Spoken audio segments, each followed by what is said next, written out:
Et bonjour tout le monde, dernière histoire autour des Pyrénées-Orientales où nous allons découvrir les ruines de Paracol, ou du moins une histoire qui y est liée. J'espère qu'elle vous plaira.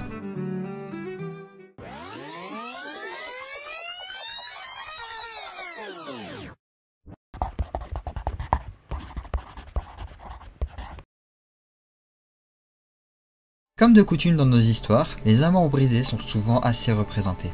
Les ruines de Paracol ont connu une histoire de ce genre-là, avec un seigneur qui commit la faute de ne pas avoir tenu ses engagements.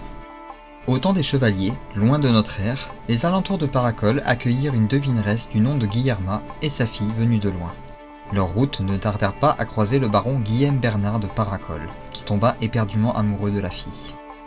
Le mariage se fit dans le plus grand secret et un enfant fut conçu à la suite de cela. Malheureusement, l'homme ne demeura pas fidèle très longtemps et brisa le cœur de la jeune femme, conduisant cette dernière à mourir de chagrin.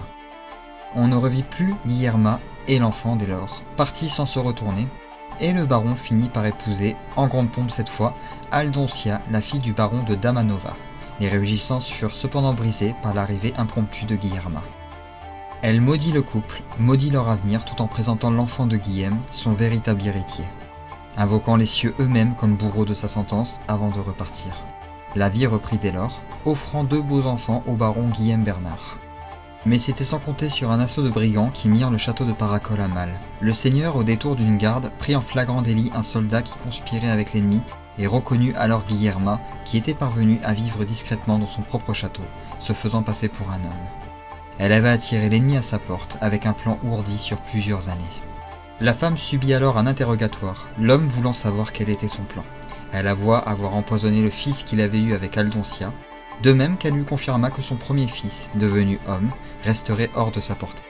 Sa vengeance était pleinement acquise, ses prédictions toujours exactes, et elle n'avait plus peur de mourir lorsque Guillaume rendit comme sentence la mort. Elle lui fit une dernière prédiction, une vision de mort qui survint quelque temps plus tard, d'une flèche en plein cœur. Seuls survécurent sa seconde femme et leur fille qui s'étaient enfuies pendant le siège. Quant à son premier fils, Raymond, il finit ses jours paisiblement dans la vallée de Molitke, en vue de ce qui restait du château de Paracol. Ainsi se termine cette histoire.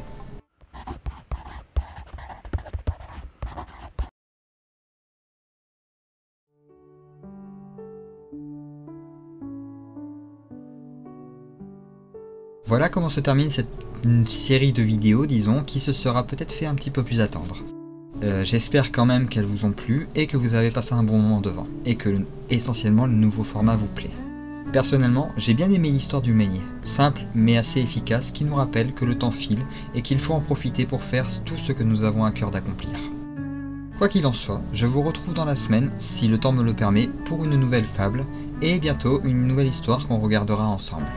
Quant au prochain épisode du Brasier des Halles, ou du moins la nouvelle série d'épisodes, ce se fera autour d'un département qui porte le même nom que la mer qui le borde. Vous pourrez y trouver aussi un dessert qu'on appelle la Turgoule. Mais d'ici là, je vous souhaite une bonne semaine à venir, portez-vous bien et à bientôt.